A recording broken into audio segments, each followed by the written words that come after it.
Sa gitna ng Justin Brownlee issue, matunog na pangalan sa import watchlist ng Ginebra ang isang balik PBA import na napamahal na sa Pilipinas.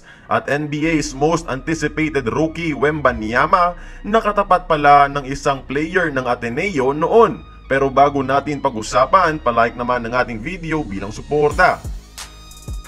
Kamusta mga idol? Anong balita? Kung bago ka pa lang dito, i-click mo na ang subscribe at ang notification bell para maging updated ka sa ating mga uploads.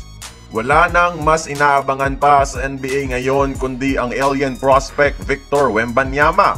Pero alam nyo ba, bago ang hype ay nakaharap na ng isang batang gilas player si Wemby noon.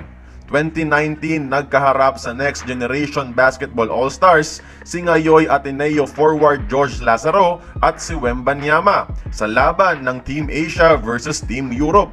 4 points at 3 rebounds lamang ang ginawa ng totoy na si Wemby sa panalo nila kontra Asia. 4 years later, UAAP pa rin si Lazaro habang NBA na si Victor. Samantala, nakalista pa rin si Brownlee bilang import ng Ginebra ngayong Commissioner's Cup. Pero sakaling di matuloy sa gitna ng doping issue, personal na isinadjust mismo ni JB sa Ginebra na si NBA veteran Rinaldo Balkman ang kunin. Dating teammate sa Alab Pilipinas EBL Champion Squad itong dalawa at parehong may puso para sa mga Pilipino. Besides his dominance sa PBA, kilala rin si Balkman sa pagsakal sa kakampeng si Arwin Santos sa Petron noon.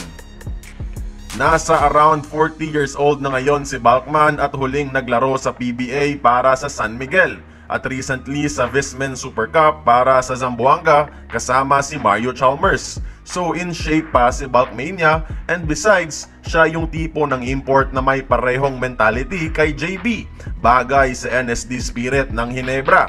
Kaya kayong mga idol, lalo na sa mga Ginebra fans, okay ba kayong si Balkman muna ang mag-sub kay Brownlee? Join the conversation, magkomento lamang sa ibaba. Kung nagustuhan mo ang ating video, please like, share, and subscribe.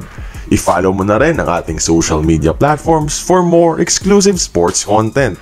Until then, this has been Courtside Buckets. See you on the next one.